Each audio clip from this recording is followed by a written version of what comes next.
সবাইকে আমন্ত্রণ জানাচ্ছি এসএমসি আয়োজিত স্বাস্থ্য এবং পুষ্টি বিষয়ক অনুষ্ঠান পুষ্টি ভাবনাতে।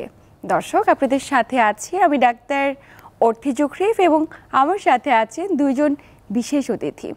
উপস্থিত আছেন ডাক্তার সৈয়দ আব্দুল হামিদ, যিনি অধ্যাপক institute of health economics, Dhaka university, এবং আমাদের সাথে আরও উপস্থিত আছেন তসলিম উদ্দিন খান, যিনি ব্যবস্থাপনা পরিচালক এবং সিইও এসএমসি।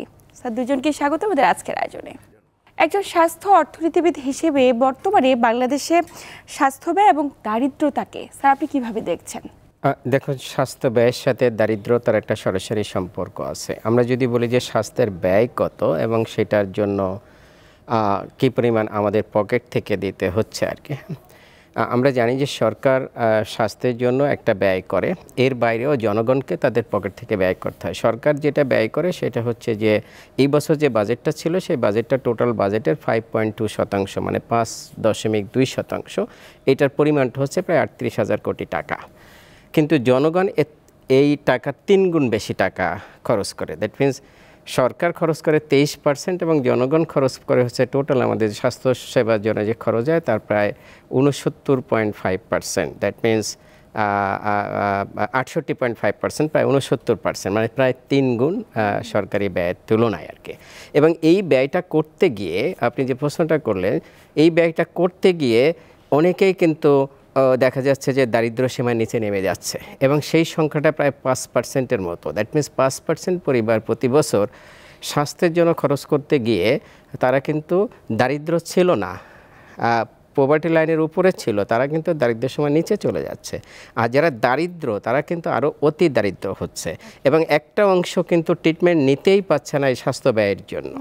তাহলে সামগ্রিক বিবেচনায় যদি আমরা দেখি, তাহলে স্বাস্থ্যটাকে যদি আমরা ডেভেলপমেন্ট এজেন্ডা হিসেবে কনসিডার করা হতো রাষ্ট্র, তাহলে এবং আমরা যদি পভার্টি এরাডিকেশন যে প্রোগ্রামগুলো আছে সেটা যদি আমরা দেখি, তাহলে শুধুমাত্র স্বাস্থ্যটাকে যদি স্বাস্থ্যের জন্য যে নাম্বার অফ মানুষ বা পরিবার এই যে দারিদ্র্য সীমার নিচে নেমে যাচ্ছে, এটা যদি না নেমে যেত, সে ধরনের প্রোগ্রাম যদি থাকতো, তাহলে কিন্তু আমাদের দারিদ্র্য সীমা এখন যেটা আছে, দারিদ্র্য যে পরিমাণটা আমাদের আছে, সেটা কিন্তু আমার মনে হয় এটা সিঙ্গেল ডিজিটে চলে আসা সম্ভব ছিল।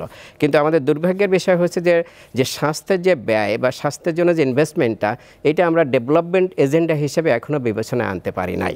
ফলে আমাদের যে প্রোগ্রাম আছে, আমাদের কিছু সোশ্যাল সেফটিনেট প্রোগ্রাম আছে, এইটা প্রায় 123টার মতো সোশ্যাল সেফটিনেট প্রোগ্রাম আছে। সেখানে কিন্তু স্বাস্থ্যেরও কিছু প্রোগ্রাম আছে। যেমন ধরেন যে এই যে ফার্স্ট 1000 ডে একটা প্রোগ্রাম আছে মায়েদের এবং মায়ের শিশুদের একদম মাতৃগর্ভ থেকে শুরু করে তার প্রথম 1000 দিনের ভেতরে যে কেয়ার দরকার হয়, সেটার জন্য কিন্তু একটা সোশ্যাল সেফটিনেট প্রোগ্রাম আছে। কিন্তু সেই প্রোগ্রামটা যদি ডিজাইনটা দেখেন, এটা প্রথমে হচ্ছে দরিদ্র মাদের জন্য, এবং সেখানে যে সিলেকশন প্রবলেম আছে, সিলেকশন মানে যাদেরকে সিলেক্ট করা হচ্ছে সেখানে কিন্তু নানা রকমের ত্রুটি আছে। এই ত্রুটির ভিতরে যেটা যাদের ইনক্লুড হওয়ার কথা তারা হচ্ছে না, আবার যারা দেখছে ইনক্লুড হওয়া উচিত না তারাও কিন্তু ইনক্লুডেড হয়ে যাচ্ছে। এবং পরিমাণ যে টাকার যে পরিমাণ, সেই টাকার পরিমাণ দিয়ে কিন্তু যে উদ্দেশ্যে এই খরচটা করা উচিত সেটা কিন্তু সাধিত হচ্ছে না। সো নানা রকমের এরকম প্রবলেম আছে। আমরা যদি বলি যে ম্যাটার্নাল ভাউচার স্কিম একটা আছে, যেটা হচ্ছে যে গর্ভবতী মেয়েদের ডেলিভারি সংক্রান্ত একটা সাপোর্ট, এটা একটা সোশ্যাল সেফটিনেট প্রোগ্রামের মতো, কিন্তু সেটার পরিমাণ এবং সেটা দেওয়ার যে প্যাটার্ন, সেটা যদি আমরা চিন্তা করি তাহলে দেখা যাচ্ছে এটা কিন্তু পুরো মাত্রায় ফাংশনাল না। সো আমাদের এইগুলো ইন্টিগ্রেট করে যদি আমরা একটা কর্মসূচি চালু করতে পারতাম, তাহলেই সেটাই হতো যুগোপযোগী। এবং এই ক্ষেত্রে কিন্তু ভারত একটা নজির দেখিয়েছে। সেই নজির যেটা, সেটা হচ্ছে যে ওরা প্রধানমন্ত্রী মাতৃ বন্ধনা ইয়া যোজনা নামে একটা প্রোগ্রাম চালু করেছে এই মোদী সরকার, এবং সেখানে এই রেসপেক্টিভ অফ দ্য ধনী পুয়ার যে লেভেলেই থাকুক না কেন, কিন্তু 5 লক্ষ রুপি করে কিন্তু তারা দিচ্ছে। এবং একদম মাতৃগর্ভ যেদিন কনসিভ করছে মা, সেদিন থেকে শুরু করে তারা এই ফার্স্ট 1000 ডের মতো যে প্রোগ্রাম, সেই প্রোগ্রাম কিন্তু তারা করছে। এবং 5 লক্ষ রুপি মানে বাংলাদেশে প্রায় 7-8 লক্ষ টাকা। এবং তারা যে কোনো হসপিটালে গিয়ে এন্টিনেটাল চেকআপ থেকে শুরু করে ডেলিভারি, পোস্ট ডেলিভারি যত কেয়ার আছে সব কিছু কিন্তু সেটার কাভারেজে আনতে পারছে। এবং সেখানে সরকারি এবং বেসরকারি হসপিটাল সব সে জায়গায় কিন্তু উন্মুক্ত করা হয়েছে। কিন্তু আমাদের এই জায়গাগুলোতে চিন্তা করতে হবে যে আসলে আমরা এই জায়গাটাকে কতটুকু গুরুত্ব আনতে পেরেছি। খুবই চমৎকার বলেছেন। এই বিষয়গুলো নিয়ে ভাবাটা অত্যন্ত জরুরি। ডেফিনেটলি। একটু যেতে চাই স্যারের কাছে। স্যার, বাংলাদেশের গর্ভবতী মায়েদের প্রসব পরিকল্পনা এবং গর্ভকালীন সময় যে সার্বিক পরিচর্যা, এই বিষয়গুলো আসলে যত্ন নেওয়াটা, এই পরিচর্যা করাটা কতটুকু জরুরি বলে আপনি মনে করেন? ধন্যবাদ আপনাকে। অর্থে আজকের যে ডিসকাশন হচ্ছে সেই ডিসকাশনের সাথেও কিন্তু এটা পার্টিনেন্ট।